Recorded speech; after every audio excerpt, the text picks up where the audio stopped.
All right, everybody, settle down, settle down. I'd like to introduce our guest speaker, author Tim O'Brien.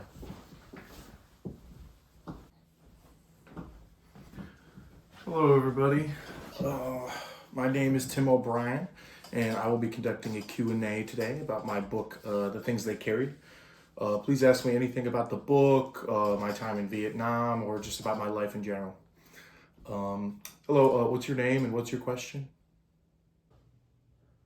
Hi, Tim. I just recently finished reading the book, and I also just recently had my 18th birthday as well. Happy belated birthday to you. Thank you, Tim. Happy belated birthday to you as well. So since I just turned 18, I recently signed up for the draft. It's a pretty weird feeling signing a piece of paper that offers your life to your country. And you talk about receiving your draft letter right after you graduated college. Do you ever think about what your life would have been like had you not received that letter? And when you signed up for the draft on your 18th birthday, did you ever imagine that you would receive a draft notice? Huh. That is a great question. To answer your second question, no. When I signed the papers, I never imagined that I would be sent overseas to anywhere, let alone Vietnam. But like you said, yeah, it is a weird feeling signing those papers. I definitely thought about it when I signed them, but I never considered it really as a real possibility in my future. Going back to your first question, yeah, I've definitely thought about what my life would have been like having not been sent to Vietnam.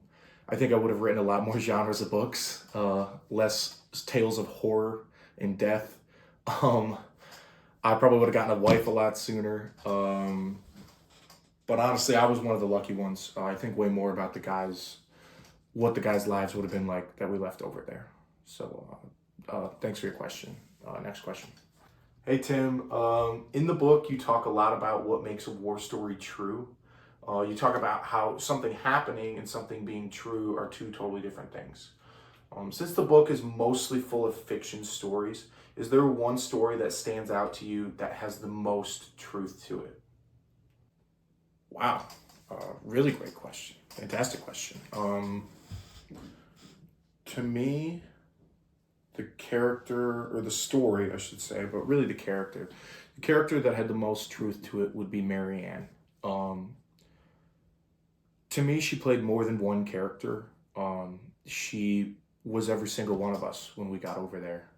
She showed up with, big eyes, excited to watch things blow up. And before any of us really realized, we all changed. We became just different. We became people that we would have been terrified of when we were civilians. For those of you who don't know, Marianne in the book, she was one of the soldier's girlfriends. She was 18 years old, high school sweetheart, and he managed to get her over and living on base with them in Vietnam as she was just a civilian. She was just the girl walking around the base.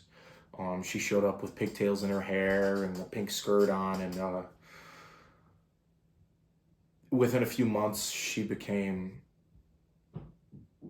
feral. She walked around barefoot. She had a necklace of human ears that she would wear. She became a monster.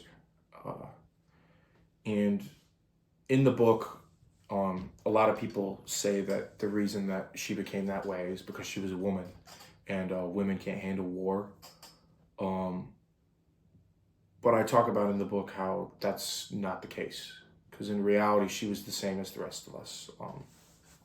The only difference between her and us was when we were there, we had a purpose. We had orders. We were there to be soldiers and to accomplish a mission, and she was there and she had no idea what to do. She was just the girlfriend, and eventually she got bored of being that, and she needed to find a purpose. And to her, the purpose becoming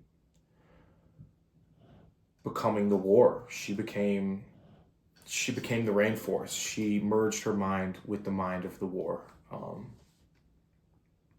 But yeah, thank you for another great question. Thank you. Up next, you, sir. Hey, Timbo. Big fan of the book, man. So I play a lot of video games like Call of Duty. So I know a pretty good amount about war, right? So here's my question. While you were in Vietnam, did you ever get in a gunfight?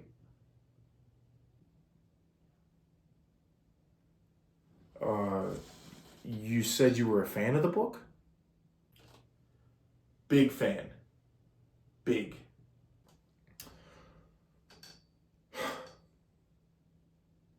Yes, I was in a gunfight.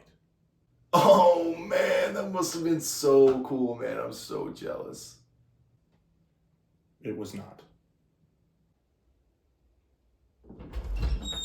All right, everybody, party's over. We're here to shut this down. Actually, he has all the right to be here. You're not allowed to kick anybody out. Well, I guess you won't mind us asking some questions of our own then. Well, what's your question? All right, I have a question.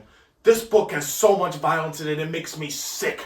How could you possibly justify my children reading this book in high school?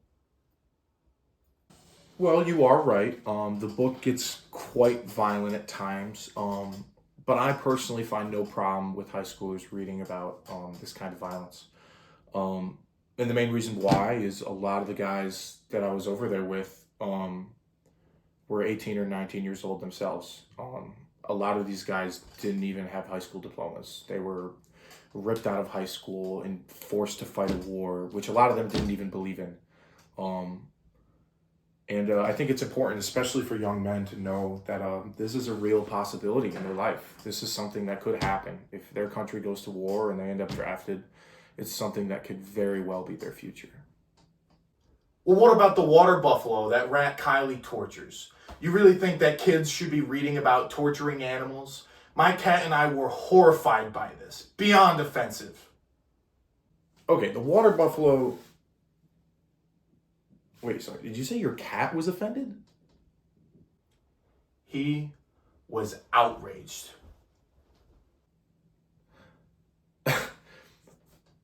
Okay, the water buffalo.